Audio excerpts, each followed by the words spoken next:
Good afternoon, friends of the Jose Manuel H Garage channel. I'm going to make a video on how to change the brake fluid reservoir that comes with the integrated brake fluid level sensor.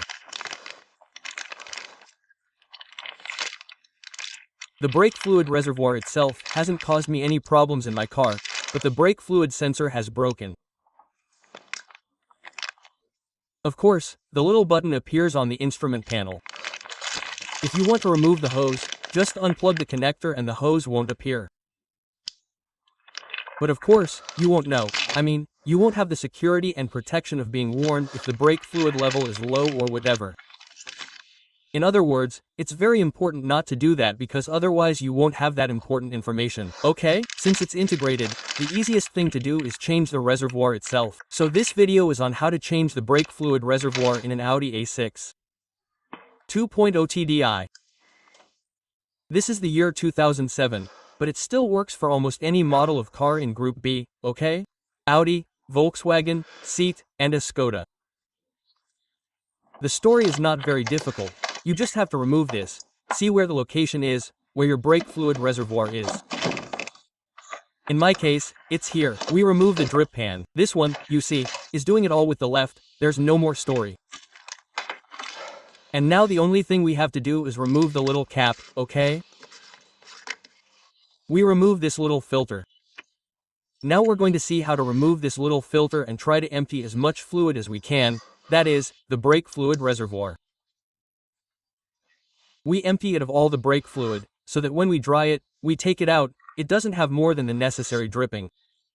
Okay? Anyway, I'm going to put a lot of paper here because some is going to drip. And as you know, brake fluid, apart from being hygroscopic, is quite corrosive, so if it falls on you, it will ruin your paint and so on, so you have to be careful. And then, even if you spill a little bit, the important thing is to clean it all well to avoid corrosion. Here we have removed the filter. You have to remove it by pushing it, okay? And I have used a screwdriver very carefully. I have leveraged it a little and it has come out. Okay, I'm now putting all the old brake fluid in this tray and now I'm going to try to start removing it. Forward, backward, forward, backward. It works under pressure and when more comes out, we put all this here so that, in other words, we place the tank on top of the collection tray so that it stains as little as possible. But first we put a lot of paper underneath, which is what I am going to do now. Look, before removing the old one, you see that we have a small screw there. Let's see if I can show it to you. Yes, you can clearly see this little screw there, which is a pin that goes all the way to this side. That pin is what holds the brake fluid reservoir to the brake fluid pump, that is, the brake pump. Okay? So, I'll unscrew it and it will be free. Let's unscrew it. It's a small socket. Look, you can see here on the new one how you can see that we have this little hole where the pin goes, okay? And this new one comes with two caps. We'll remove these caps later so we can put it back, okay? And that's the story. It doesn't come out, it's a torque wrench, okay? Torque wrench. And that's it. With this, we loosen it with this little ratchet and go ahead, and I'll take out the pin. Well, this is the little screw with a torque wrench. I'm going to put the papers back in there now so that it doesn't get dirty as much as possible, and the drip tray so that I can immediately transfer the tank to the drip tray so that it doesn't get dirty as much as possible.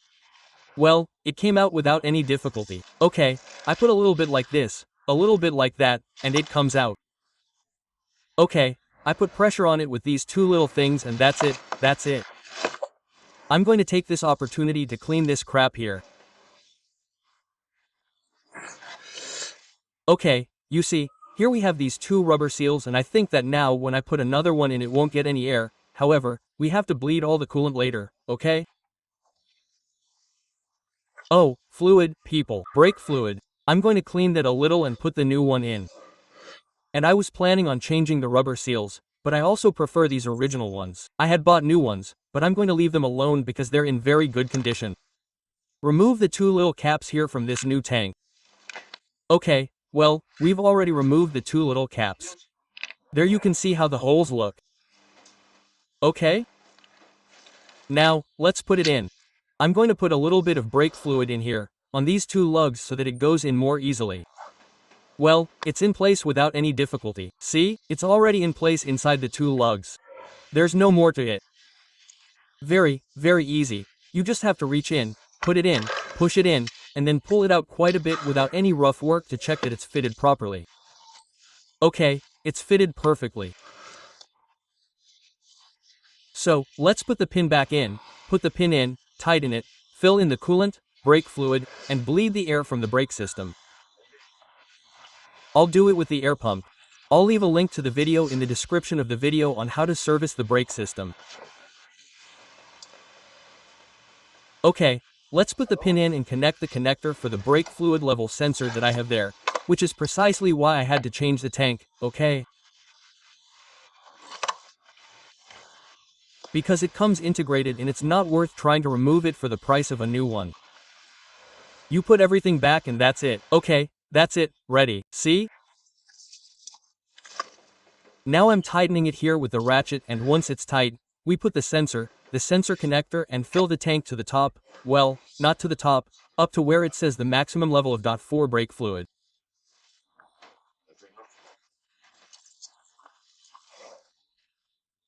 I'll leave you a link in the video description to buy both the brake fluid reservoir on Amazon and to buy the .4 brake fluid from the Brembo brand. Okay? And perfect. Well, you see, I already have the connector in place, and now I'm going to put a little bit of brake fluid just so that it doesn't get air in, but I'm not going to fill it all the way because I want to start it up and check that, having a low level of brake fluid, it beeps. I mean, the warning light comes on the instrument panel, and then when I level it up, it stops beeping and turns off. I want to check that everything is working properly. Okay, let's top up the brake fluid. I think I overfilled it because instead of adding a little to nothing, I've already added quite a bit, so it might not even beep at all. We'll wait. Let's see what's happening.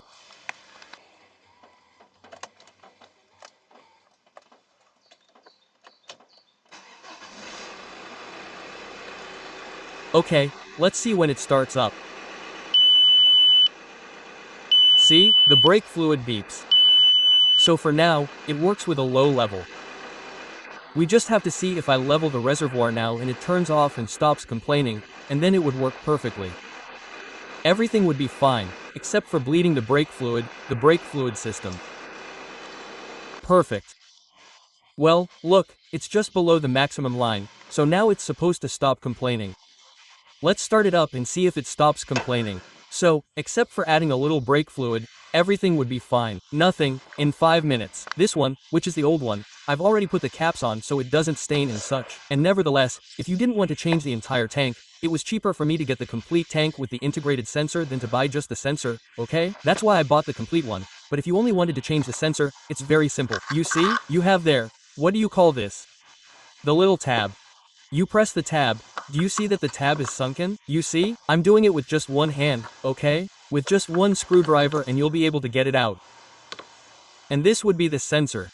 You see that I have it broken. So, it doesn't work anymore. It's all broken. But if it weren't broken, you take this one out and to put it in, it's as easy as pushing until the tab, you see, until the tab makes a click and it would be in. That would be a simple change, okay? In other words, either of the two options will work for you. Either change the entire tank or change the sensor, whichever is more convenient for you. Okay, well, let's start it up and see if it protests.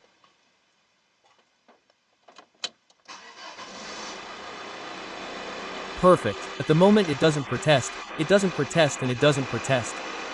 Great, well, there you have it, ready. Well, all that's left for me to do now is bleed the entire brake fluid system. As I said, I'll leave you the link to the video on how to do this bleed and change the brake fluid here, and I'll see you in the next video. Hey, I hope you found this video useful. If so, please give me a like and help me a lot with that. And anyway, as I was saying, in the description of the video, I'll also leave you a link to buy these products on Amazon. Bye, friends, bye.